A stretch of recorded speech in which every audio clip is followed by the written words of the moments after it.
Hi అండి. కందిపప్పు పాలకూర మామిడికాయ వేసి చేసుకుందాం, చాలా బాగుంటుంది. కుక్కర్లో ఒక కప్పున్నర కందిపప్పు తీసుకున్నాను, శుభ్రంగా కడిగి. మీకు ఎంత చారు కావాలో, చిక్క కావాలో, పలచ కావాలో అన్ని వాటర్ అయితే వేసుకోండి. పాలకూర శుభ్రంగా కడిగేసి సన్నగా తరిగి పెట్టుకోవాలి. ఒక మామిడికాయ తీసుకొని పైన తోలు లోపల పిక్క తీసేసి ముక్కలు తరిగి పెట్టుకున్నాను. ఈ కందిపప్పులు నానబెట్టుకున్నాం కదా, త్వరగా ఉడుకుద్దండి నానబెట్టుకుంటే. పాలకూర అంతా కూడా కట్ చేసేసుకోవాలి. మీరు ఎంత కారం వేసుకోవాలనుకుంటే అన్ని పచ్చిమిర్చిలు వేసుకోండి, టేస్ట్ బాగుంటుంది. నేను పచ్చిమిర్చిలే వేసుకున్నాను. ఒక మామిడికాయ తరిగేసుకున్నాను, కొద్దిగా పసుపు, కొద్దిగా రాలుప్పు, మూత పెట్టి 3 విజిల్ వచ్చే వరకు ఉడికించుకోండి. చాలా త్వరగా అయిపోతుంది.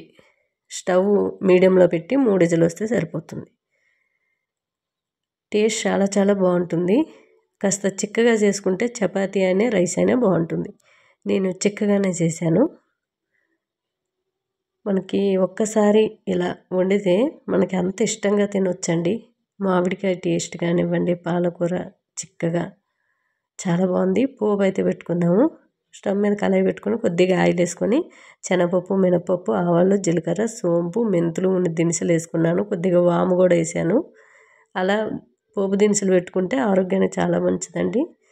ప్రతి పోపు దినుసుల్లో కూడా వాము అనేది చేర్చుకుంటే గ్యాస్ట్రిక్ సమస్య అనేది ఎవరికి రాదు. ఎల్లుల్లి రెబ్బలు ఒక 4-5, 2 ఎండుమిర్చీలు, సన్నగా తరుక్కున్న ఉల్లిపాయ ముక్కలు, కొద్దిగా కరివేపాకు, కొద్దిగా ఇంగువ, అంతేనండి. పోపు బాగా వేగిన తర్వాత పప్పు నీట్గా ఉడికిపోయింది, చూసారు కదా. పప్పు గుత్తుతో కానీ స్మాషర్తో కానీ మెత్తగా మెదుపుకోండి.